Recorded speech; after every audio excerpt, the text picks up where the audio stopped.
Ready to get it on? And by get it on, I mean delve into a problematic and not at all very good novel written by an angry young teenage Stephen King?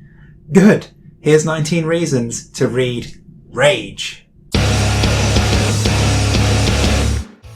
Hey everyone, I'm Dave Musson, at Dave Musson on Instagram, and welcome back to my series taking you through every single book by Stephen King. I've let my hair down for this one, so I've got something to tear out as we try and get through 19 reasons to read this fucking book. So, this time we're dealing with the tricky one, which is Rage, a story about a high school shooter that actually came out under King's pen name of Richard Bachman and has since been removed from print because of its links with actual high school shootings. It's a complicated one, it's not very good, and this is going to be a tough video to record, but let's do it anyway. Here's 19 reasons to read Rage, and goes without saying, some spoilers ahead. So let's cheat a bit and talk Bachman first, okay? King originally wanted to publish Rage in his own name, but the publishers at the time decided that it wasn't a good idea for an author to release more than one book a year.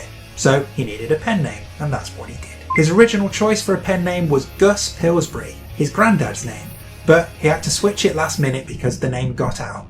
And when I say last minute, I mean last minute. His agent was on the phone to Stephen King saying, "Come on, I need a pen name." So, employing the same tactics my dad uses whenever he decides to come up with a band name for me, he looked around the room. What did he see? He saw a novel by Richard Stark on his desk, Richard, and he listened to what was playing in the background. You Ain't Seen Nothing Yet by Bachman Turner Overdrive.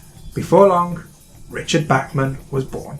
This book wasn't originally going to be called Rage. It was going to be called The Hilariously Shit Getting It On. Getting It On. Imagine that as the title of this novel. Although it does explain why lead character Charlie Decker keeps talking about getting it on. As I mentioned at the start, the novel is about a school shooting. Our lead character Charlie Decker kills two teachers and takes his classmates hostage at gunpoint.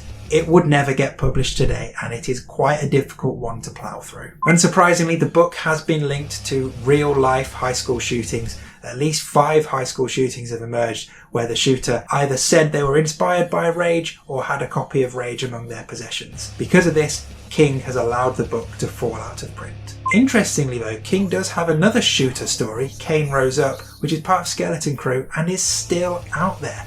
Weird. But I guess it's clear why Rage has been allowed to drop out of print. Although I always feel in situations like this that the kind of person who is going to carry out such an atrocity will take inspiration from wherever they find it. I don't think we need to blame Uncle Stevie for any of those. I'm not going to beat around the bush. This novel sucks. It's pretty poorly written, Charlie Decker is a knob, and if it weren't written by Stephen King, no one would give a flying fuck. Its only saving grace is that it is short. That being said, it is a fascinating time capsule of very early King. He wrote this in the late 60s when he was still a teenager himself. It's kind of like stumbling across a rare demo of some now mega behemoth band. The story itself is pretty weird. Let's not forget Charlie is holding his classmates hostage at gunpoint, but pretty soon they get over that and start being on Charlie's side.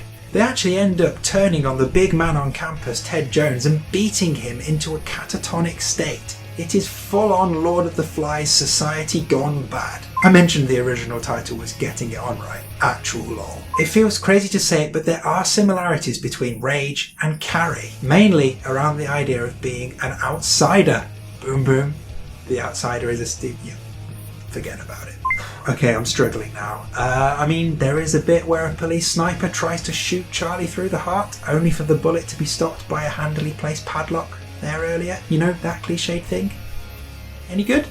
A review of Rage from the Times said that, and I'll quote, "A lesson in Latin grammar would be more involving than what happens in Rage." Ouch.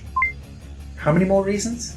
6! For fuck's sake. Getting it on? Seriously? This was a bad idea. No, not the book. We're trying to do this fucking video. I'm literally just going to read you the first 2 lines of this book. Why? Because they are dumb and I am out of ideas. Okay, here we go. The morning I got it on was nice. A nice May morning.